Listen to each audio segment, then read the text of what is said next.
If you're going to get in an argument at Thanksgiving, is it going to be about politics, religion, family drama, or something else?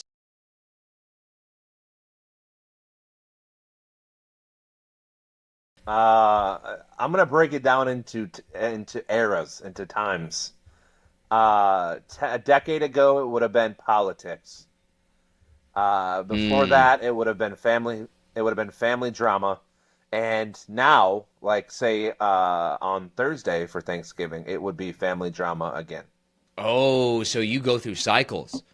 Yeah, it's usually sports, and then someone will bring up something about Uncle Johnny and how he wronged them 30 years ago, and then you're just down that path. Mm. You are just there's no coming back once Uncle Johnny's brought up.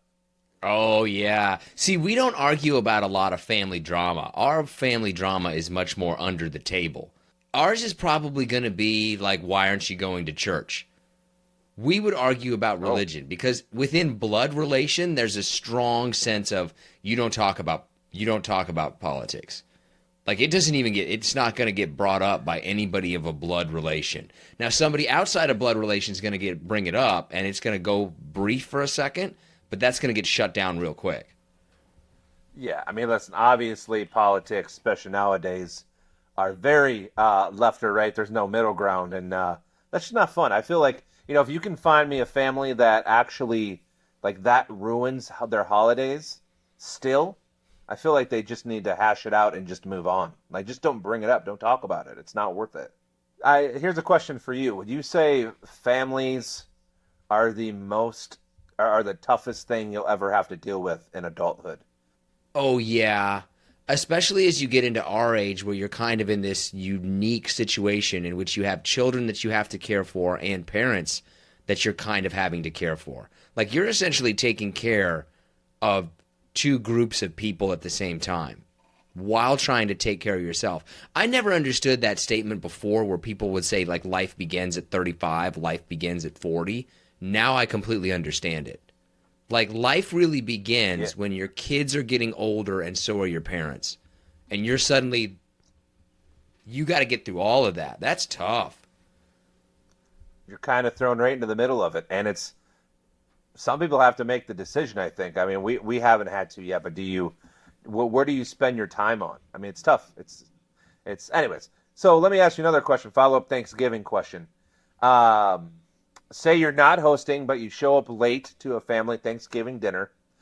Who are the two relatives or current family members, wife, dad, whatever, that you want to sit in between at the table? I don't know. We didn't do that. We kind of had like an island thing or whatever where everybody walked past and then just kind of stood around that. So there wasn't like a Okay. sit down kind of thing. I generally though, if there was a big like you know how the family splits up and you've got like the big family area where a good amount of people are and then like the secondary and third areas where some other people are. I was always in the secondary and third areas. I was never a main table family member. I didn't want to deal with all that. I was always in the living room watching football with the usually the uncles and my dad, and the ladies were in the other room, gossiping or doing whatever they were doing. I we are also doing something slightly different. We are each getting something that we just want. So we're not having a turkey. I'm getting sushi. My son is getting Taco Bell. The other son is getting mac and cheese, and my wife is getting a steak. Sorry. Okay. I feel like the roles would have been reversed there a little bit. Like, you know, um, hold on, You ha- hold on. Like you you would have have to gotten. Okay, go ahead. Explain. I'm sorry. you have to factor in the lack of a sense of smell. So because of the lack of a sense of smell, I can't really taste things that much. So to me, a steak is nothing more than a waste of money. But sushi, I mean, part of it is the smell and the textures, like in the, well, I guess the taste. I mean, I don't think anyone that listens to this podcast would think you or I were sushi eaters because I feel like to be a sushi eater, you have to be an eloquent person, an intellectual You person. got to be I feel, smarter than we appear to be. Yeah, yeah, we seem more like a hot dog hamburger kind of guys. oh, man, I tell you what, I had a Costco hot dog the other day. Those might be, Those might be top 5 hot dogs I've ever had in my entire life. I seem more like a cheeseburger guy, I feel like. You actually seem like a chili dog man. Like, you look like the kind of guy who is going to have a chili dog. You know, this doesn't surprise you. I've been told that a time or two. You look exactly like the kind of person who wants a chili dog. I have been told before that I look like somebody that would do well in eating competitions, and I don't know if that's a compliment or It's not. somebody telling me that I probably should not enter those ever. I think it says that you're already kind of big. You seem like a guy who enjoys food, and you seem like a guy who doesn't have a lot of self-control. Yeah, that's Exactly. Yeah. That's pretty much And me. press stop. That's over. That's Podcast pretty much over. summed me up perfectly. We Okay, have, let's go ahead. we have figured out who we truly are, or I have right there. That's perfect. That's the best description of me that anyone's ever said. So thank you. I look like a big guy who likes to eat and doesn't have self-control. YOLO, Yeah. man, right? YOLO. Yeah. The best life advice I've ever gotten was just a 4-letter acronym. YOLO. Okay, all right. Let's move on to shout-outs. All right. Yeah, thank God. Let's see. Mickey Madrigal, Thomas Pulowski, Eric Kitamp, Johnny Indio, Amber Richard Rabaka, John Shaban, Nathan Nugget. That can't be real. No, probably not. But hey, you never know.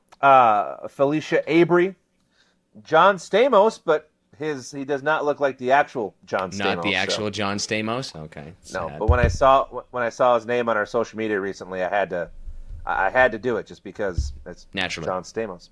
Naturally. David Pitt, Dave White, and we'll end here on Weimar David the Fourth.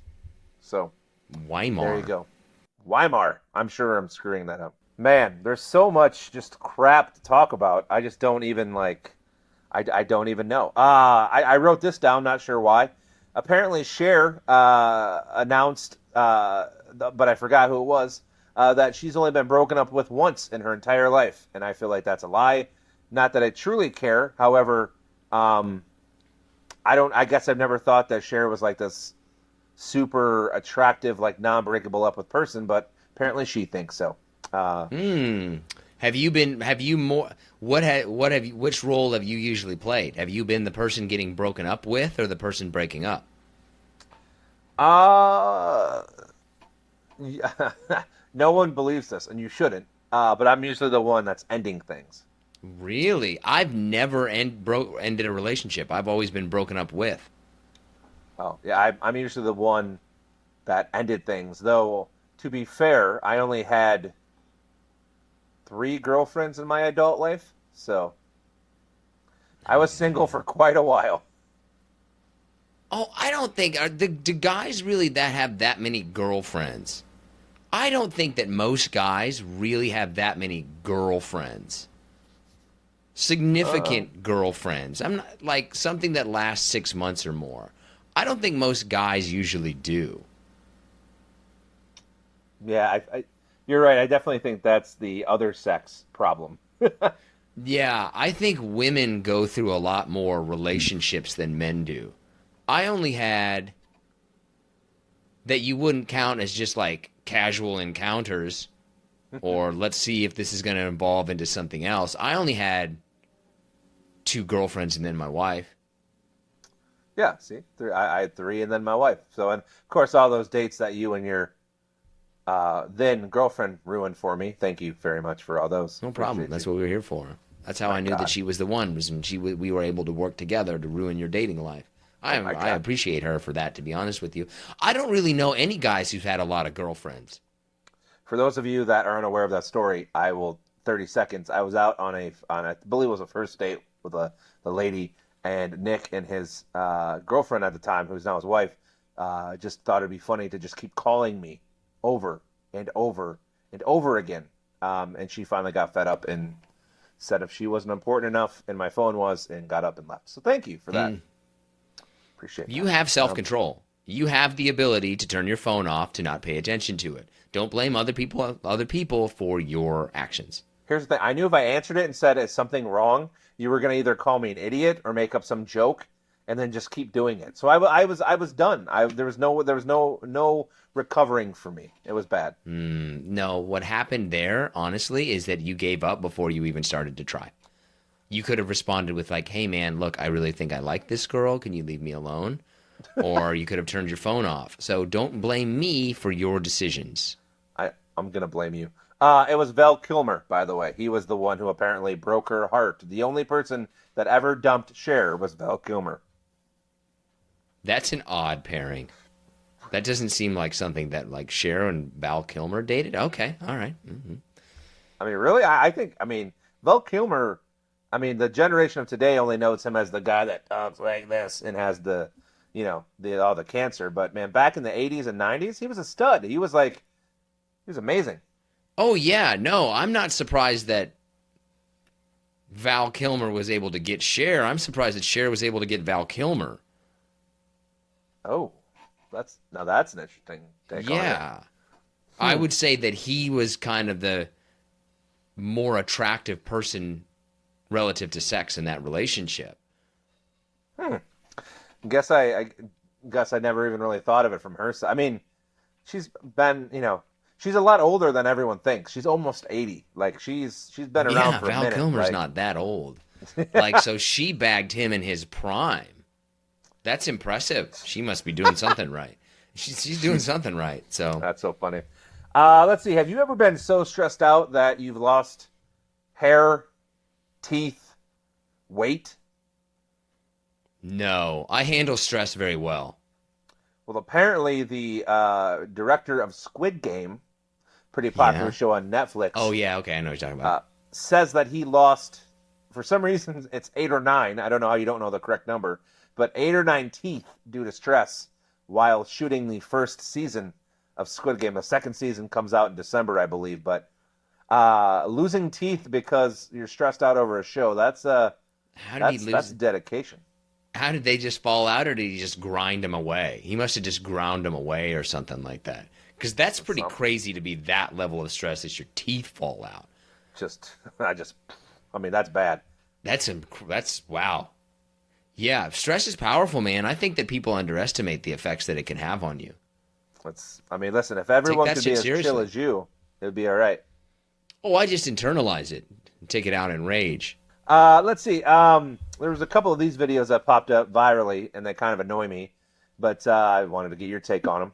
How do you feel about stewardess and airline ushers, doing fun things on an airplane, like singing or saying just saying fun things over the intercom? Like, are you annoyed by it if you're on a plane? Have you ever run into an instance like that where they've come over and have sang or done something? If I ever had like a slogan that I would live my life by, it's let's get this over with. I don't want to be at a work meeting and have any sort of team building, any sort of introductions, any sort of hi, how are you? I don't want to get on a plane and have people cheering or chanting. I just want people to do the thing that they're supposed to do. Like, let's just get this going. I'm great. That's fantastic. You're trying to cheer everybody up and sing, but I'd much rather have you like getting the plane off the ground. Let's do that. Well, speaking of planes, I had to throw this one in there. Detroit, of all places in the entire world, the city of Detroit, Michigan, in your United States of America, has been named one of the top travel destinations. No, it hasn't. In 2025 by the magazine, I presume, Travel and Leisure, which I think is pretty renowned. What is it? Why is it there? Is it the top travel destinations if you don't want to come back? They gave some reasons. What are the reasons? To see the trash in the Detroit River? To watch one of the sports teams inevitably lose and crush? I would go to Detroit to watch that because this is the only reason that I would go to Detroit besides just to see you. I would go to Detroit so that I can see and witness the collective enthusiasm of the entire metro area with the Detroit Lions be crushed when they inevitably remember that they are the Detroit Lions and lose. And I will be there to soak in the pain and anguish and laugh. There's nothing I like more in sports than watching the Cowboys lose. It's the best time in the world to me. Two things. One, I don't disagree with you. Watching the Cowboys lose is amazing and worth every penny of it. Second thing is the Detroit Lions, I believe, are the Super Bowl favorites. Okay, that means something. Week. Yeah, when's the title? Do they have the title? Then I wouldn't talk about it because they're going to be what Detroit does. No, your Kansas City Chiefs do. Oh, I don't like the Chiefs at all. I'm a Buffalo Bills fan, please. Anyway, some of the reasons given: places that fill of the moment, cultural immersion, and places that offer blissful luxury. Not entirely sure. what is that? For $5.99? Listen, okay. For anybody listening to this, I just want it to be known that I used to be one of the people that wrote those type of articles, and I want people to know that it's entirely bullshit. Like, it's just made up. It's just totally all those top places for this, top places for that. This state ranks this. It's just totally made up. The person who's putting that together has no idea what they're talking about. There is no way that you could look at it and be like, you know what's a great place to go this summer? Detroit. Because you don't want to go to, like, the mountains and have a good time, or the beach and have a good time. You want to go to Detroit, which has none of those. Come on over. It's fine. My dad brings up constantly the fact that Wichita has been named one of the best places to live. If it was one of the best places to live, people would live there, but they don't. Like, those things are just entirely made up. You got nothing, because you know I'm right. I got nothing. I mean, listen, you were in that industry, so I'm not, but don't ruin it. Detroit is a great place. Come check it out. Tons to do. Let's see. I'm going to add on a couple of health things. Okay. That seem like they should have been common sense, but now apparently studies back them. Let's see. Alcohol use increased during the pandemic. Oh, yeah. Yeah, like that's not surprising. Don't know why it took them 4 years to come out with that study. Well, you got to study it to make sure that the common sense actually makes sense. There's all kinds of things that people think that aren't true, right? I can come to my house, all right? Listen to an episode of the podcast in August of 2020. You and I were hammered the whole month. Oh, yeah, that's the way to do it. Let's see. Vaping apparently affects vascular health and oxygen levels. Imagine that. Smoking is bad for your lungs. And curious to see how Dr. Oz does as he leads Medicare and Medicaid. So, anyways, all right, let's move on. Okay, you ready? You ready for a top five? Sure. I don't know. I love this top five. Where you thought of this in your brain, but yeah, let's do it. Okay, so our top five is top five songs where they spell out lyrics. What's your number five? I legit had to think on this one, and usually it kind of comes naturally, like I just think of things. This one I had to look up some songs. I had to try to Google some lists. I know it's hard. I'm coming from a guy that just reads graphic novels for a living. First of all, Watchmen is one of the greatest books of all time. Or manga, whatever you're into. It's manga. Fine. I can't read it because it's written differently. I can't read that. I would if I could, but it's written not the way that it's right to left instead of left to right, and I can't do it. I don't even know what that means. Why would they write it the opposite way? That makes because no it's sense. From Japan, and that's how they do things. Oh, okay. So now you're going to say that I don't understand how the Japanese write books. Yeah, you don't. I don't. And I've looked at it many times. I still don't know what's going on. It's too hard for me. All right. My number 9, Nice and Slow by Usher. U-S-H-E-R-R-A. Okay, spell it out. He goes, U-S-H-E-R. And then he goes into Nice and Slow about it. So it's not really the title that's in there, but it's the fact that he goes, U-S-H-E-R. And then he goes into the song. I've just never forgotten it. So something about it. There is something about spelling out a lyric that somehow makes a boring lyric somehow amazing. Oh wow! Oh, my God, my list. It's so bad. If you're gonna make me spell out all these, they're so terrible. Oh, good. Okay. My number 5 is H.O.T.T.O.G O. Chapel Rowan. I don't know what H.O.T.T.O.Go means, but that's really like that's my jam. I love that song. If I'm not mistaken, wasn't it one of the songs of the summer? Like yeah, that was the song of the summer. I think that could go up the list. That's really good. H.O.T.T.O.G.O. That's a great one. Yeah, I mean, I think most people that are up on it know it, but yeah, I don't know if it's a good song. Oh. I mean, I'm not saying Usher's was a good song either. I don't know if any of these are good songs. Let me just say that. Some of them are. I don't think you did enough. Like my number 4, which is Bang Bang. G to the A, to the N to the G, B to the A, to the N to the G. By Jessie J, Ariana Grande, and Nicki Minaj, where they're like B.A.N.G, B.A.N.G, bang bang. And it's just, I don't want to do this. I don't. Your list is terrible right now. Yeah, it's bad. It's bad. My number 4 is Holler Back Girl, where she spells out bananas. Okay. But I don't think that anybody actually likes that song. They just played it so much it got stuck in your head. But I don't think anybody actually likes it. B.A.N.A.S. B.A.N.A.S. Like, it was such a terrible... That was one of those examples to me of how, like, the media machine can get cranked up. Nobody, when they first heard that song, I don't think, was like, yeah, it's a good song. They just played it over and over and over again until finally you're like, okay, we'll listen to it. Yeah, leave me alone. I like it. Yeah. Industry plant, I think, is the term that they use. Industry plant. I mean, it is. It's a catchy song. It's a pop song. It's fine. It's all right. I fear that our number 1 is going to be the same. Oh, it has to be. The number 1 is completely dominant. It's not even a question what the number 1 is. My list is so bad.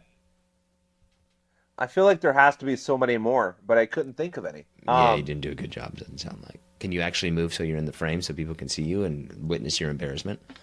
Thank you. I'm not proud of this one. I don't remember a top 5 where isn't that what your parents said? That's what everyone said. All right, all right. Man, brutal. You good now? I'm still thinking about it a little bit. All right. So my number 7 is St. Louis by Nelly.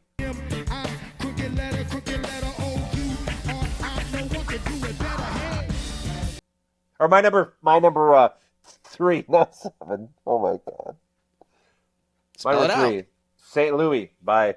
So in the song, he spells out Missouri because that's where he's from. So he's like Missouri, blah blah blah, St. Louis, St. Louis. Anyways, I hate this already. I hate this. My number 3 is Saturday, Saturday, Saturday, Bay City Rollers. You're not doing, like, you're thinking of specific instances within a song while I'm thinking of the chorus. I think it needs to be somewhere like in the chorus where they spell it out a couple of times. Yeah, and where they actually like spell it out, which is All right, well, I think I may have recovered with my last 2, but we'll see. Okay. So my number 2 is the Jackson 5. ABC. ABC. Too busy is 1, 2, 3. ABC. Baby, you and me, girl. I thought about this a lot. I don't know if that really counts because there's no other way to, like, they're spelling it out, but it's like Rihanna's SOS or Y.M.C.A. Like, that doesn't really count as spelling it out because it's just letters. So I don't really feel like that should count. That's why I left Y.M.C.A. off.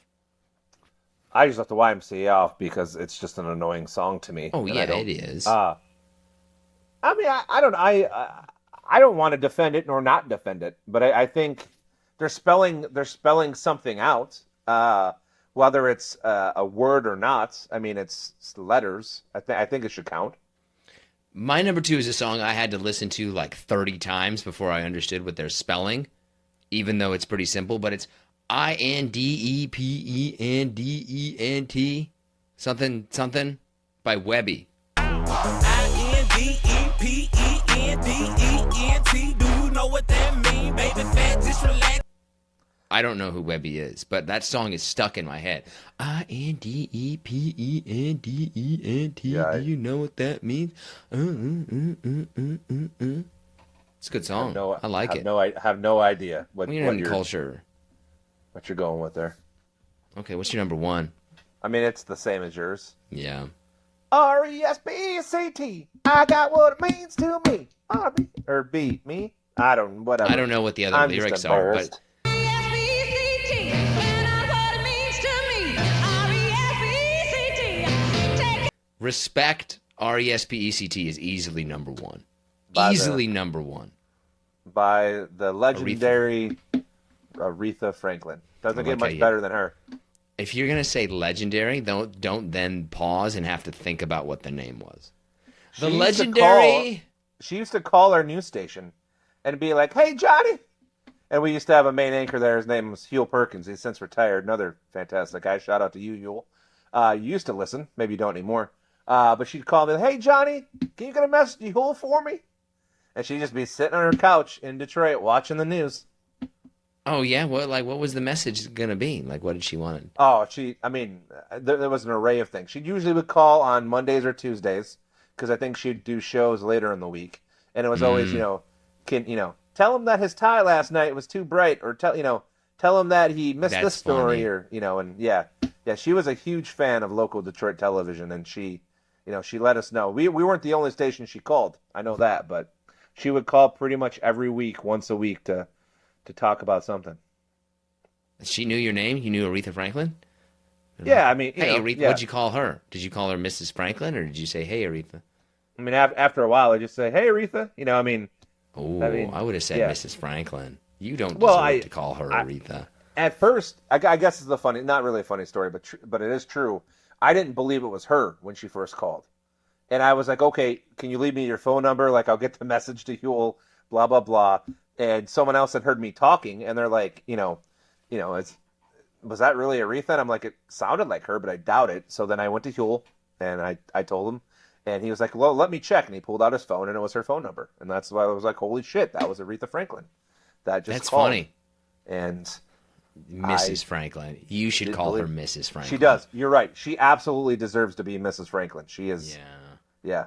Huel can call her Aretha. You have to call her Mrs. Franklin. I would call her Mrs. Franklin.